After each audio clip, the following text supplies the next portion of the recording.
Theory and literature and I K channel से मैं हूं professor Mumtaz Ali from university of Chakwal, department of English. और आज मैं आप लोगों से बात करूंगा वो लोग जो सारे जॉब सीकर्स हैं और उन्होंने देना है डेमो। तो हाउ टू गिव डेमो, ये है आज का टॉपिक। तो याद रखिएगा, जब भी आप कभी किसी जगह डेमो देने के लिए जाते हैं तो पहला काम ये करना होता है कि मेक योर ऑरा पॉजिटिव। आप घर में हैं, मेंटली तैयार होते हैं, उसके लिए आपको एंजाइटी भी होती है और एंजाइटी ये होती है कि पता नहीं ये जॉब मुझे मिलेगी या नहीं। आपने अपना ऑरा नेगेटिव नहीं करना। आपने हमेशा ध्यान में ये रखना है कि भले जैसे भी हो मेरा डेमो दी बेस्ट होने जा रहा है और मैं ये डेमो दे लूंगा या दे लूंगी और ये जॉब मेरे लिए ही बनी है। भले वो एक ही पोस्ट हो, हजारों अप्लाई करने वाले हों, आपने अपने आप को लो फील नहीं करवाना, डाउन फील नहीं करवाना, आपने नेगेटिव फील नहीं करवाना, मनफी नहीं सोचना कि पता नहीं जॉब होगी या नहीं। आपने हमेशा जो कैंडिडेट्स भले ज्यादा भी हों, सिर्फ ये सोचना है कि ये जॉब मेरे लिए ही है। अब आपने जब वहां पर जाना होता है तो आपको ड्रेसअप होना होता है, तैयारी करनी होती है आपने। देखिए, एक होगा आपका मेंटल मेकअप डेमो के लिए, एक होगा आपका फिजिकल मेकअप। तो फिजिकल मेकअप में याद रखना है, आपने 5 पीस ध्यान में रखने हैं जो आपके ड्रेसिंग से रिलेटेड होते हैं। कि आपने ड्रेसिंग कैसी करके जानी होती है। पिगमेंटेशन, पहला पी होता है पिगमेंटेशन। ड्रेसिंग आपने अपनी पर्सनालिटी के मुताबिक करनी है। पी का मतलब होता है पिगमेंटेशन, कि आपके फेस का कलर कैसा है, कंप्लेक्शन कैसी है। आया वो आपका रंग गोरा है या आपका रंग ब्लैक है या आपका डल कलर है या आपका जो फेस का कलर है वो ब्राउन है या मिला जुला है या गंदमी रंग भी होता है। तो अगर आप ये सारी चीजें ध्यान में रखेंगे तो फिर आप इसके मुताबिक आपने ड्रेसिंग करनी होती है, अपनी पिगमेंटेशन के मुताबिक। आउट ऑफ पिगमेंटेशन ड्रेसिंग नहीं करनी। फिर पर्सनालिटी अपनी देखें। पर्सनालिटी में आपने जो चीजें होती हैं कि आपकी पर्सनालिटी किस तरह की। आया आप लीडर टाइप पर्सनालिटी हैं या आप फॉलोअर टाइप पर्सनालिटी हैं, आप कमांडिंग पर्सनालिटी हैं या आप ओबीडियंट किस्म की पर्सनालिटी हैं, या आपका दिल करता है कि आपकी ताबे लोग हों। किस तरह की आपको अपनी पर्सनालिटी का पता होता है। तो जब अपनी पर्सनालिटी के ध्यान में रखेंगे तो तीसरी चीज है प्रोफेशन। आप जा रहे हैं टीचिंग के लिए, तो उसके लिए या आप टीचिंग के लिए जा रहे हैं तो भी आपके जो ये आपका प्रोफेशन होने जा रहा है, आपकी जो बहुत ही खूबसूरत किस्म की ड्रेसिंग होनी चाहिए। जो नॉर्मल जो लाइट कलर्स होते हैं वो आपने पहन के जाना होता है। और अगर आप किसी और जगह, किसी बड़ी कंपनी में, किसी बड़ी फर्म में, वहां पर आप जॉब करने जा रहे हैं, जो बिजनेस की दुनिया की जॉब है, और आप उनकी कंपनी में काम करने जा रहे हैं, तो भी आपने वेल ड्रेस्ड होके जाना होता है। याद रखिएगा, आप किसी जगह भी जब जाते हैं तो आप अभी बोलते नहीं है तो आपका ड्रेस आपके बारे में बता चुका होता है बहुत कुछ। फिर भाई आपने ध्यान में रखनी है फिजिक। आप अपने कद के मुताबिक, अपनी बॉडी के मुताबिक, अपने वजन के मुताबिक, और आप मोटे हैं या पतले हैं, कद कितने, उसके मुताबिक आप अपनी करके जाएं जो भी आपकी ड्रेसिंग है। फिर 5वां पी होता है पोजीशन। आप अपनी पोजीशन देखें कि आप किस एरिया से बिलोंग करते हैं, कहाँ से बिलोंग करते हैं, किस फैमिली से बिलोंग करते हैं, आपका फैमिली सिस्टम कैसा है, वहां से आप जा रहे हैं, आप कुछ प्रेजेंट करने जा रहे हैं, अपनी पोजीशन देखें। तो ये ड्रेसिंग बहुत ज्यादा मैटर करती है।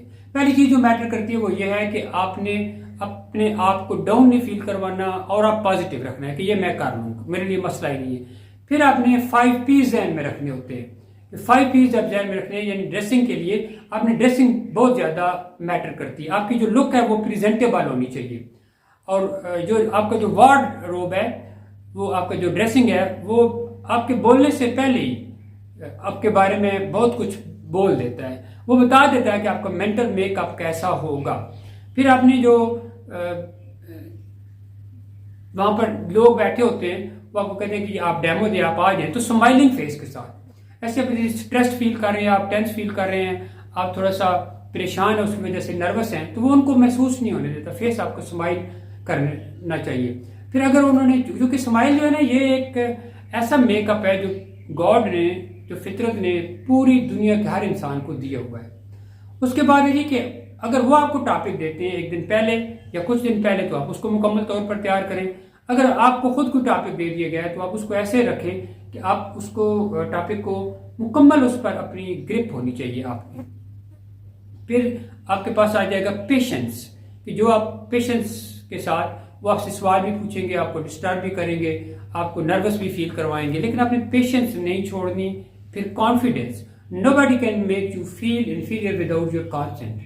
आपने खुद जब आप अंदर से when you are compelled from within, जब आप अंदर से compelled हैं कोई चीज डेमो देने के लिए, बोलने के लिए, कोई चीज पढ़ाने के लिए, प्रेजेंट करने के लिए, तो फिर आप कॉन्फिडेंस रहेंगे। कॉन्फिडेंस सबसे ज्यादा मैटर करता है। कॉन्फिडेंस आपकी हैंड मूवमेंट्स में कॉन्फिडेंस, आपकी बॉडी मूवमेंट में कॉन्फिडेंस, आपके जेस्चर पोस्चर में कॉन्फिडेंस, मुकम्मल तौर पर ये चीजें आपको होनी चाहिए।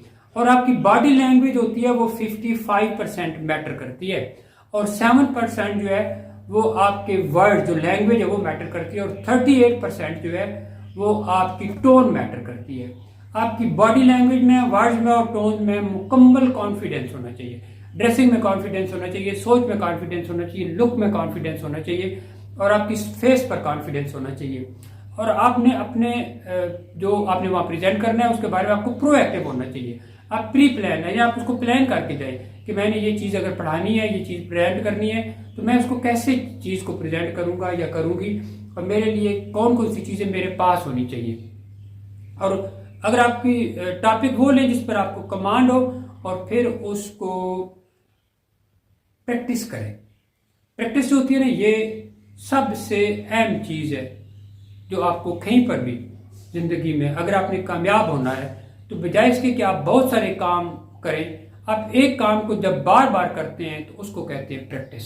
इसलिए एक फार्मूला है जिसको कहते हैं प्रैक्टिस, प्रैक्टिस और practice. Practice makes man perfect. आपका एक मुकम्मल तौर पर जो तरीकाकार है, प्रैक्टिस आपके जहन में, आप ये प्रैक्टिस करेंगे, आप बोल रहे हैं, प्रैक्टिस कर रहे हैं, तो आप ही ऑब्जर्व कर रहे हैं, आप ही सुन रहे हैं उन चीजों को, तो आपका माइंड का एक ऑरा बन जाता है कि आपके अंदर कॉन्फिडेंस आ जाता है। और एक फार्मूला आपने अप्लाई करना था जिसको कहते हैं price formula, POISE, price formula.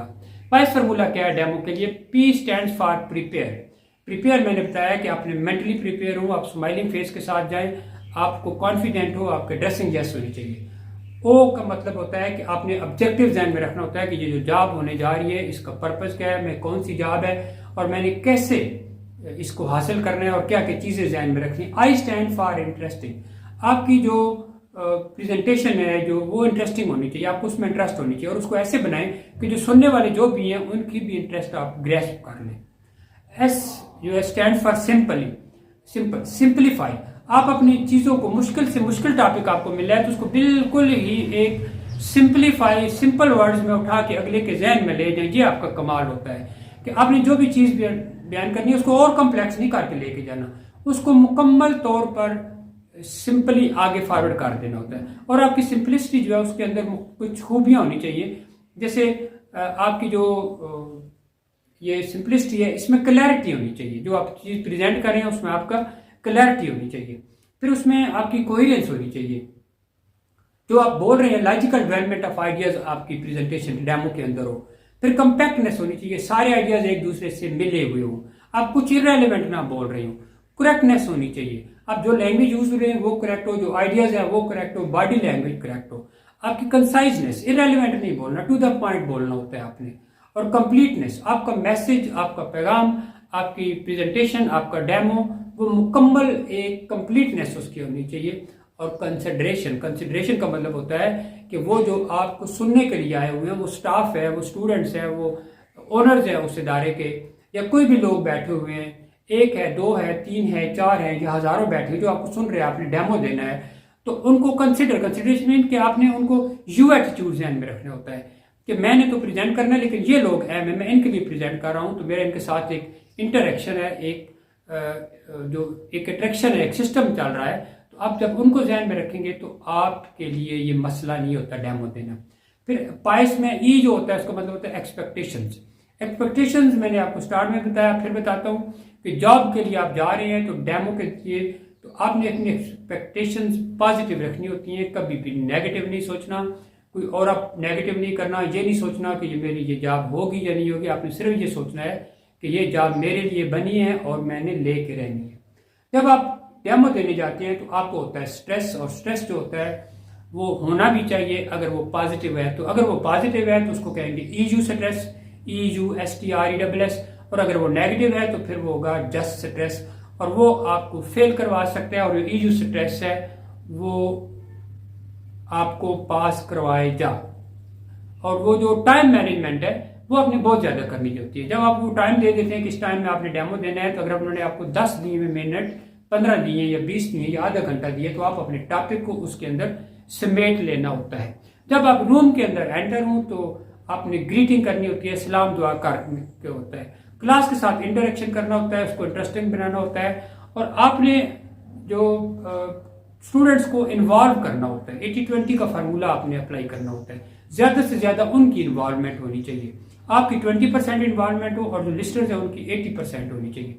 आपकी वॉइस क्लियर होनी चाहिए, और वो जो अगर वो कुछ आपको मार्कर का आप यूज़ करें, ब्लैक बोर्ड जो यूज़ करें, आप किसी तरह भी आप उनको साथ जहाँ पर आप कंफर्टेबल हो वो चीज़ यूज़ करें।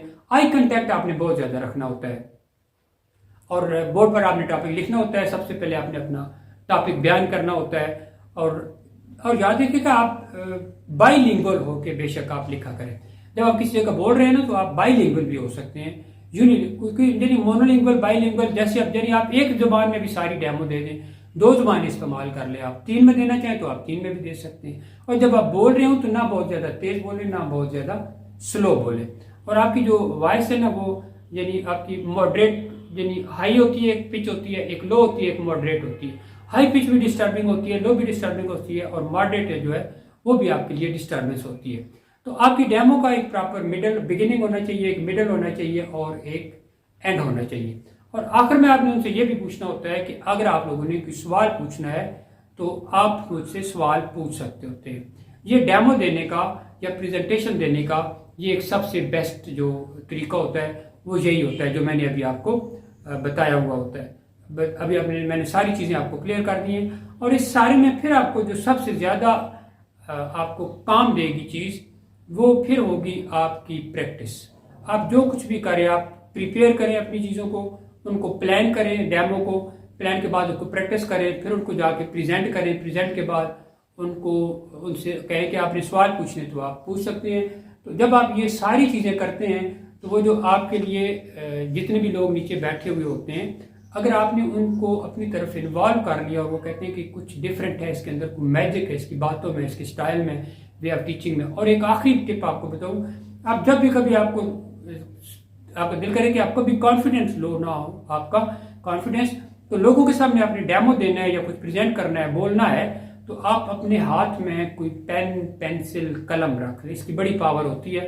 आप कभी तजर्बा रख के देखिएगा, आप अकेला नहीं महसूस करेंगे, आप लो नहीं फील करेंगे, और आप स्ट्रेस में नहीं रहेंगे। वीडियो पसंद आए तो लाइक एंड शेयर करें, एंड थैंक्स फॉर वॉचिंग।